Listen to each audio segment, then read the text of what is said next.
Chapter 4 of the Voyages of Dr. Dolittle by Hugh Lofting. Wrecked. When I awoke, I was very hazy in my head. The sky was blue and the sea was calm. At first I thought that I must have fallen asleep in the sun on the deck of the Curlew, and thinking that I would be late for my turn at the wheel, I tried to rise to my feet. I found I couldn't. My arms were tied to something behind me with a piece of rope. By twisting my neck around, I found this to be a mast broken off short. Then I realized that I wasn't sitting on a ship at all. I was only sitting on a piece of one. I began to feel uncomfortably scared. Screwing up my eyes, I searched the rim of the sea, north, east, south, and west. No land, no ships, nothing in sight. I was alone on the ocean. At last, little by little, my bruised head began to remember what had happened. First, the coming of the storm, the sails going overboard, then the big wave which had banged me against the door. But what had become of the doctor and the others? What day was this? Tomorrow or the day after? And why was I sitting on only part of a ship? Working my hand into my pocket, I found my penknife and cut the rope that tied me. This reminded me of a shipwreck story which Joe had once told me, of a captain who had tied his son to a mast in order that he shouldn't be washed overboard by the gale. So, of course, it must have been the doctor who had done the same to me. But where was he? The awful thought came to me that the doctor and the rest of them must be drowned, since there was no other wreckage to be seen upon the waters. I got to my feet and stared around the sea again. Nothing.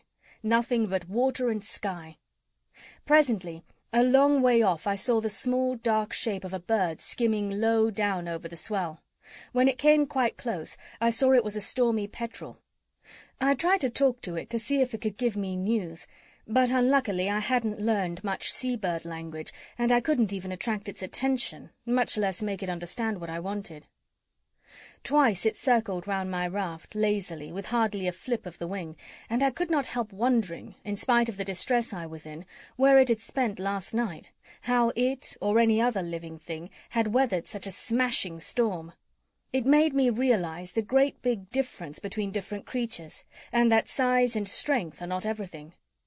To this petrel, a frail little thing of feathers, much smaller and weaker than I, the sea could do anything she liked, it seemed, and his only answer was a lazy, saucy flip of the wing.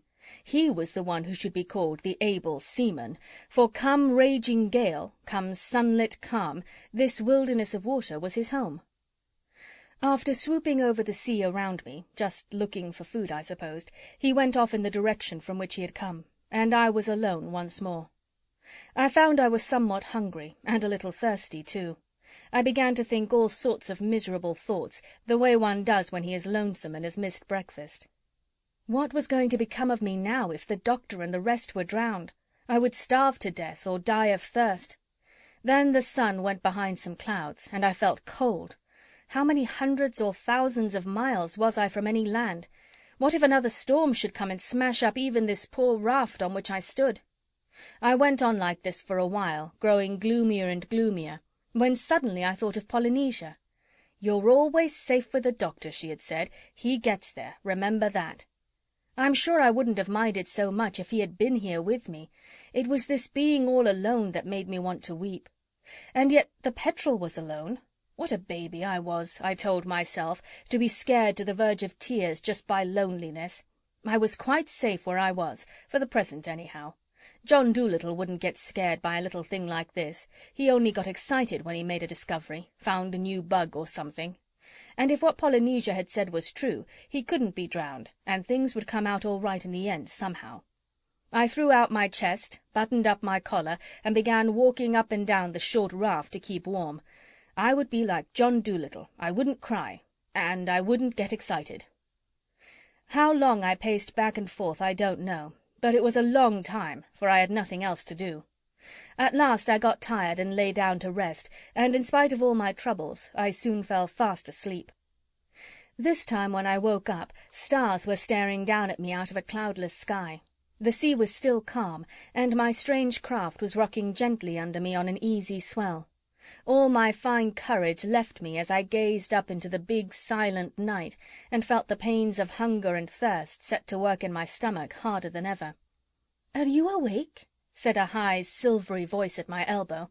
I sprang up as though someone had stuck a pin in me, and there, perched at the very end of my raft, her beautiful golden tail glowing dimly in the starlight, sat Miranda, the purple bird of paradise. Never have I been so glad to see anyone in my life. I almost fell into the water as I leapt to hug her. "I didn't want to wake you," said she. "I guessed you must be tired after all you've been through.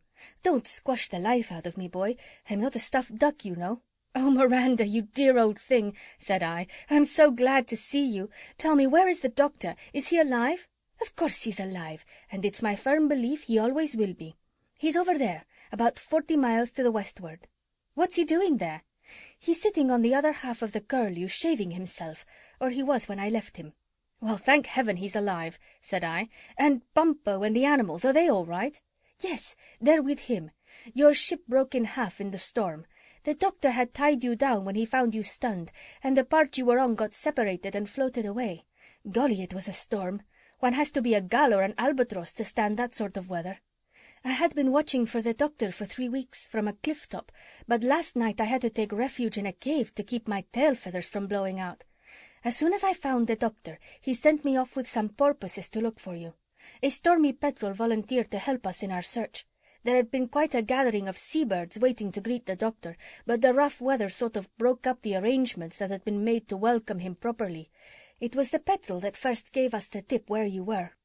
"Well, but how can I get to the doctor, Miranda? I haven't any oars." "Get to him? Why, you're going to him now. Look behind you." I turned around. The moon was just rising on the sea's edge, and I now saw that my raft was moving through the water, but so gently that I had not noticed it before. "What's moving us?" I asked. "The porpoises," said Miranda.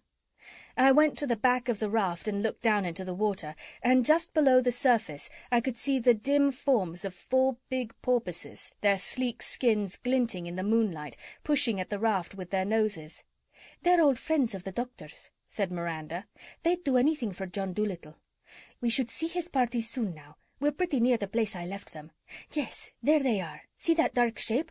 No, more to the right of where you're looking. Can't you make out the figure of the black man standing against the sky? Now Chi-Chi spies us. He's waving. Don't you see them?" I didn't, for my eyes were not as sharp as Miranda's. But presently, from somewhere in the murky dusk, I heard Bumpo singing his African comic songs with the full force of his enormous voice.